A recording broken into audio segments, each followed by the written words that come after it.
প্রিয় স্নেহের ছাত্রছাত্রীরা, আজকে আমি যে বিষয় নিয়ে আলোচনা করব সেটি হচ্ছে তোমাদের যে এডুকেশনের SEC B1 পেপারটি রয়েছে, টিচিং স্কিল, শিখন দক্ষতা। এই পেপার থেকে আমি তোমাদের আজকে গুরুত্বপূর্ণ 2 নম্বরের প্রশ্ন এবং উত্তর নিয়ে আলোচনা করব। যে প্রশ্নগুলো বলবো সেগুলো প্রত্যেকটা ইয়ারে তোমাদের ঘুরিয়ে ফিরিয়ে প্রশ্ন এসছে। তোমরা এখানে 2023 কভার পাবে, 2022 পাবে, 2021 পাবে।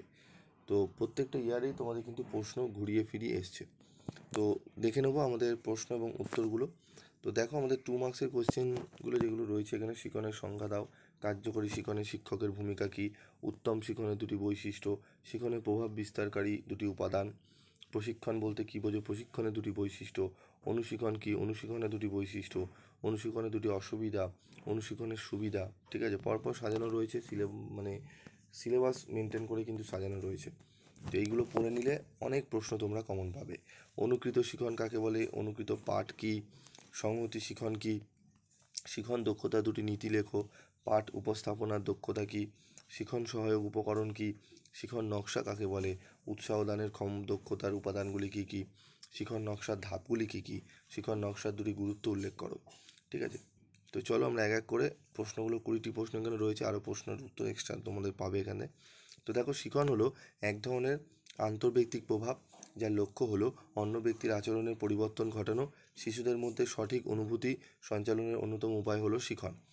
একমুখী, দ্বিমুখী বা বহুমুখী যাই হোক না কেন, শিখন প্রক্রিয়ায় শিক্ষকের ভূমিকা সর্বক্ষেত্রেই বিশেষ গুরুত্বপূর্ণ। প্রকৃতপক্ষে শিক্ষক শিখন প্রক্রিয়ায় নেতৃত্ব দেন। শিক্ষকের দক্ষতার উপরেই শিখন প্রক্রিয়ার সফলতা নির্ভর করে। শিখন প্রক্রিয়ায় শিক্ষকের ভূমিকাকে 3টি দিক থেকে বিবেচনা করা হয়: শিখন সহায়ক, সহযোগকারী। উত্তম শিখনের 2টি বৈশিষ্ট্য: শিখন শিক্ষার্থীদের মধ্যে উপযুক্ত সূক্ষ্ম পর্যবেক্ষণ ক্ষমতা সৃষ্টি করে। শিখন প্রক্রিয়া বিভিন্ন প্রকারে শিক্ষার্থীর সামনে উপস্থাপিত হয়ে থাকে। এটি স্থান ও সময়ের প্রেক্ষিতে পরিবর্তিত হয়। এটি একটি গতিশীল প্রক্রিয়া। শিখনের প্রভাব বিস্তারকারী উপাদানগুলি: শিক্ষার্থী সম্পর্কিত উপাদান সমূহ, শ্রেণীর আকার, শিক্ষক সম্পর্কিত উপাদান সমূহ। প্রশিক্ষণ হলো একটি পরিকল্পিত কার্যক্রম যার সাহায্যে মানুষ বিশেষ উদ্দেশ্যে কোনো জ্ঞান অথবা দক্ষতা শিখতে তথা আয়ত্ত করতে পারে। প্রশিক্ষণের মাধ্যমে জ্ঞান অর্জন হয়, কিন্তু প্রাথমিক ও মুখ্য উদ্দেশ্য থাকে দক্ষতা অর্জন করা। যেমন ছোট শিশুদের যখন প্রথম অক্ষর লেখার দক্ষতার প্রশিক্ষণ দেওয়া হয়, তার পূর্বেই অক্ষরগুলোর নাম, উচ্চারণ এবং পাঠ করার শিক্ষা হয়ে যায়। প্রশিক্ষণের 2টি বৈশিষ্ট্য: প্রশিক্ষণের মাধ্যমে অর্জিত জ্ঞান পদ্ধতিগত জ্ঞান হিসাবে সংরক্ষিত হয়। প্রশিক্ষণের ক্ষেত্রে প্রশিক্ষক এবং শিক্ষার্থী উভয়ের মধ্যে চূড়ান্ত সহযোগিতা থাকা প্রয়োজন। অধ্যাপক WLN এবং ইভের মতে, নির্দিষ্ট কোনো শিক্ষামূলক আচরণে মনোযোগ কেন্দ্রীভূত করে নিয়ন্ত্রিত পরিবেশে পাঠ্যদানের কৌশলকে বলে অনুশীলন। অনুশীলনের 2টি বৈশিষ্ট্য: অনুশীলন দ্বারা শিক্ষাদান সংক্রান্ত নৈপুণ্য অর্জন করা সম্ভব। অনুশীলনের তাৎক্ষণিক প্রতিক্রিয়ার উপর গুরুত্ব দেওয়া হয়। অনুশীলনের 2টি সুবিধা: অনুশীলনের দ্বারা সহজেই শিখনের জটিল অংশগুলিকে সরলীকৃত করে প্রশিক্ষণ দেওয়া যায়। অনুশীলনকে শিখন দক্ষতাগুলিকে শিখন আচরণের সাথে যুক্ত আকার উপস্থাপন করা হয়। এগুলি সহজেই পর্যবেক্ষণ, নিয়ন্ত্রণ ও ব্যবহার করা যায়। অনুশীলনের 2টি অসুবিধা: এই প্রক্রিয়াটি দীর্ঘ সময় ধরে চলে, কারণ এই প্রক্রিয়াটি প্রয়োগের পূর্বে পর্যাপ্ত অনুশীলনের প্রয়োজন হয়। এতে শিক্ষার্থীদের একঘেয়েমি আসতে পারে। অনুশীলনে দক্ষতার ওপর বিশেষ গুরুত্ব দান করা হয়, তাই অনেক সময় শিক্ষণীয় বিষয়বস্তু অবহেলিত হতে পারে। অনুকৃত শিখন: শিখনকালে অনেক সময় লক্ষ্য করা যায় যে একটি বিষয়বস্তু সম্পর্কে শিক্ষার্থীদের ধারণা প্রদানকালে সঠিক বাস্তব অবস্থা সৃষ্টি করে শিক্ষণ কাজটিকে সঠিকভাবে পরিচালনা করা সম্ভবপর হয় না।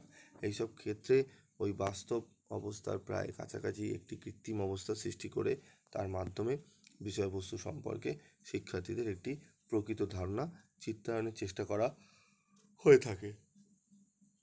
শিখনের এই কৌশলকে অনুকৃত শিখন বলে।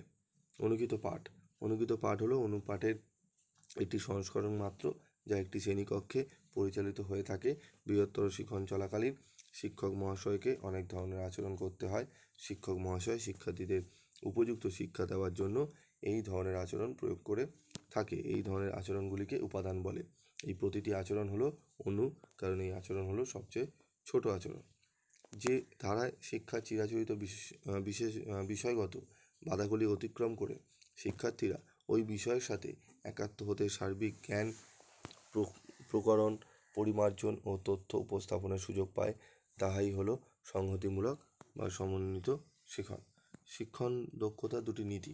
শ্রেণীকক্ষে বৌদ্ধিক উৎসাহব্যঞ্জক একটি পরিবেশ সৃষ্টি করে যাতে শিক্ষার্থী প্রজ্ঞা অর্জনে উৎসাহী হয়। শিক্ষণ দক্ষতা একটি সাংস্কৃতিক বৈচিত্র্যমূলক পরিবেশ সৃষ্টি করে। পাঠ উপস্থাপন দক্ষতা কী?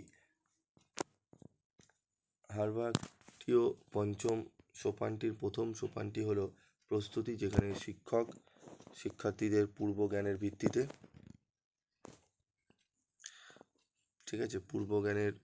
ভিত্তিতে নতুন পাঠের আগ্রহ সঞ্চারণের উদ্দেশ্যে অভিনয়, কবিতার উদ্ধৃতি, গান শোনানো এবং তার সাথে প্রশ্নোত্তর ইত্যাদি ব্যবস্থা অবলম্বন করেন। শিক্ষণ সহায়ক উপকরণ বলতে বোঝায় সেই উপকরণগুলি যা শিক্ষকরা অর্থপূর্ণ শেখার সুবিধার্থে ব্যবহার করেন। ভিডিও, মানচিত্র, ব্ল্যাকবোর্ড, চার্ট ইত্যাদি সাধারণ শিক্ষণ সহায়কের উদাহরণ। শিক্ষণ সহায়ক উপকরণগুলি শিক্ষণ কর্মসূচির ক্ষেত্রে সাহায্য করে। শিক্ষার্থীদের পাঠ্য বিষয়ের প্রতি আগ্রহ সৃষ্টি করার জন্য তাদের মানসিক বয়সের উপযোগী করে মনোবিজ্ঞানসম্মত পদ্ধতিতে পাঠ উপস্থাপন করা প্রয়োজন।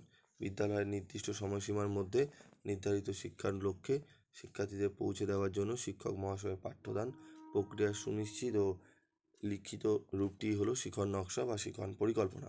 উৎসাহদানের দক্ষতার উপাদানগুলি হলো শিক্ষার্থীদের সঠিক প্রতিক্রিয়া দান, ভালো বাচনিক ভাষা। শিক্ষণ নকশার দুটি গুরুত্ব কী? শিক্ষণ নকশার দ্বারা শিক্ষিকারা বিষয়গত জ্ঞানকে উপস্থাপনের জন্য পাঠ্যদানের উদ্দেশ্য ও শিক্ষণ কৌশল বা পদ্ধতি সম্পর্কে অবগত হতে থাকেন। শিক্ষণ নকশা পাঠ্যদান প্রক্রিয়াকে সুষ্ঠুভাবে সম্পূর্ণ হতে সাহায্য করে। শিক্ষণ নকশার ধাপ: শিক্ষণের উদ্দেশ্য প্রণয়ন, শিক্ষণ কৌশল, পাঠের প্রেক্ষিতে শিক্ষার্থীর বিশ্লেষণ। তারপর শিক্ষণ নকশার দুটি উদ্দেশ্য দেখে নাও। শিক্ষণ প্রক্রিয়াকে উদ্দেশ্যপূর্ণ অর্থপূর্ণ করে তোলা। শিক্ষণ প্রক্রিয়াকে শিশুকেন্দ্রিক করে তুলতে সাহায্য করা। শিক্ষণ নকশার দুটি প্রয়োজনীয়তা: শিক্ষণ নকশার দ্বারা শিক্ষিকারা বিষয়গত জ্ঞানকে উপস্থাপনের জন্য পাঠ্যদানের উদ্দেশ্য শিক্ষণ কৌশল বা পদ্ধতি সম্পর্কে অবগত হতে থাকে। শিক্ষণ নকশার দুটি অসুবিধা: শিক্ষণ প্রক্রিয়ার নমনীয়তার অভাব পরিলক্ষিত হয়, শিক্ষাদান অপেক্ষাকৃত কঠিনতর হয়। ঠিক আছে, তো এই যে প্রশ্নগুলো তোমাদের বললাম, আমি তোমাদের ইয়ার ভিত্তিক ওইভাবে আলাদা করে বলে দিইনি। আমি এটিকে পুরো টোটালি সিলেবাস, তোমাদের যে সিলেবাস রয়েছে প্রথম থেকে শুরু করে লাস্ট অবধি সিলেবাস মেনটেন করে যা 2 নম্বর আসতে পারে সমস্ত কিছু আলোচনা করলাম।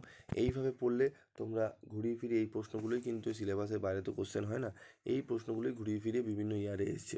তো বিভিন্ন ইয়ার তোমরা যদি এইটা পড়ে নাও, বিভিন্ন ইয়ারের প্রশ্ন দেখলেই তোমরা দেখবে সেগুলো অ্যান্সার করে নিতে পারছো। ঠিক আছে, তাই এই ভিডিওটি অত্যন্ত গুরুত্বপূর্ণ, ভালো করে এগুলোকে প্র্যাকটিস করে নিও। গতানুগতিক শিক্ষণ ও অনুশিক্ষণের মধ্যে দুটি পার্থক্য উল্লেখ করো। অনুশিক্ষণে শিক্ষার্থীর সংখ্যা 5-10 জন হয়ে থাকে, কিন্তু প্রথাগত শিক্ষণে শিক্ষার্থীর সংখ্যা 40 থেকে 60 জন হয়ে থাকে। অনুশিক্ষণ 6টি স্তরের দ্বারা পরিচালিত হয়, কিন্তু প্রথাগত শিক্ষণ 4টি স্তরের দ্বারা পরিচালিত হয়। ঠিক আছে, বিস্তৃতিকরণের দক্ষতা কি? পাঠের সঠিক রূপ বিস্তৃতিকরণের মাধ্যমে সহজ সরলভাবে শিক্ষার্থীদের কাছে বিষয়বস্তুর বিস্তৃত উপাদানকেই বলা হয় বিস্তৃতিকরণ। শিক্ষণের সক্রিয়তার স্তরে শিক্ষকের কাজ কি? উত্তরটি দেখে নাও তোমরা। পাঠ্য বিষয়কে সহজ ও সুষ্ঠুভাবে শিক্ষার্থীর নিকট তুলে ধরেন। সংগতিমূলক শিক্ষণকে কেন সংগতিমূলক বলা হয়? এই ধারায় শিক্ষার চিরাচরিত বিষয়গত বাধাগুলি অতিক্রম করে শিক্ষার্থীরা ওই বিষয়ের সাথে একাত্ম হতে সার্বিক জ্ঞান অন্বেষণ, তথ্য সংগ্রহ, প্রকরণ, পরিমার্জন ও তথ্য উপস্থাপনের সুযোগ পায়।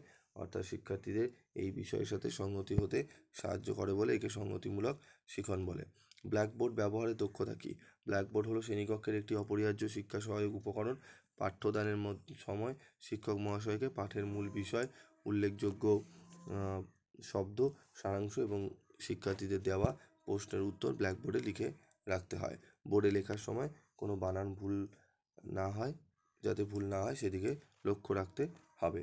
বোর্ডে তথ্যগত ভুল লেখা চলবে না এবং বোর্ডের লেখাগুলি পরিষ্কারভাবে লিখতে হবে। এছাড়া বোর্ডের লেখাগুলির সাথে সম্পর্কিত চিত্র যেন সুস্পষ্ট হয়। সহপাঠী শিক্ষণ কী? কোনো শিক্ষার্থী যখন কোনো বিষয় সম্পর্কে তার সহপাঠীর কাছে শিক্ষা লাভ করে তখন তাকে বলা হয় সহপাঠী শিখন। তো টোটাল 29 কোশ্চেন এবং অ্যান্সার আমি তোমাদের পুরো আলোচনা করে দিলাম। যারা ভিডিওটি ভালো করে শুনেছো তাদের অত্যন্ত উপকৃত হবে তোমরা। তো ভিডিওটি কেমন লাগলো অবশ্যই তোমরা কিন্তু কমেন্ট করে জানাবে। আজকের মতো ভিডিওটি শেষ করছি, দেখা হচ্ছে পরবর্তী ভিডিওতে। সকলে ভালো থেকো, সুস্থ থেকো।